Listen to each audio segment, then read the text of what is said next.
Okay. ఈరోజు జనవరి 8, 2026 అండి. Same ఇప్పట్లాగే మనం గెయినర్స్లో స్టార్ట్ చేద్దాం.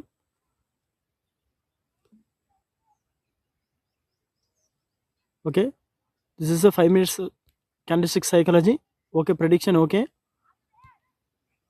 1 day టైం ఫ్రేమ్ కనెక్ట్ చేసి చూస్తే ఓకే, ప్రీవియస్ హైని బ్రేక్ చేసి పైకి వెళ్ళింది. ఈరోజు ఫుల్గా అప్ ట్రెండ్లో ఉంటుందండి ఇది. ఓకే ఓకే, ఇది ఆఫ్టర్నూన్ వరకు వెయిట్ చేసి మీకు మళ్ళీ వీడియో అటాచ్ చేసి చూపిస్తాను.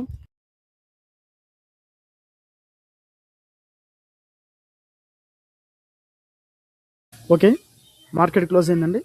ఇప్పుడు చూద్దాం మార్నింగ్ తీసుకున్న మన షేరు అప్ ట్రెండ్ ఎలా వెళ్ళిందో ఎక్స్ప్లెయిన్ చేసాం. మనకు వచ్చింది నివా బొప్పా హెల్త్ ఇన్సూరెన్స్.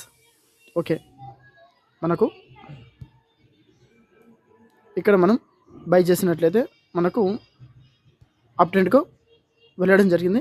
అయితే ఇక్కడ గుర్తుపెట్టుకోండి, మనం ఎప్పుడైనా ట్రేడ్ పొజిషన్ బై తీసుకున్నామంటే దానికి ఒక టైం అనేది ఉంటుందండి. ఎగ్జిట్ టైంకి చాలామంది టార్గెట్ పెట్టుకుంటారు, లేకపోతే స్టాప్ లాస్ పెట్టుకుంటారు.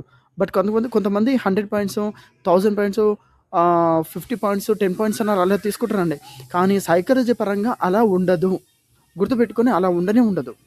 మనకు కావాల్సింది టైం పైన డిపెండ్ అయి ఉంటుందండి మార్కెట్ కూడా.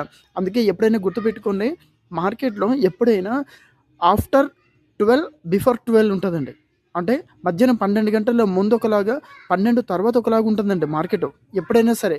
ఓకే, ఇది ముందు మీకు ఇంకా క్లాసు చెప్తున్నాను ఉంటాను. ఓకే.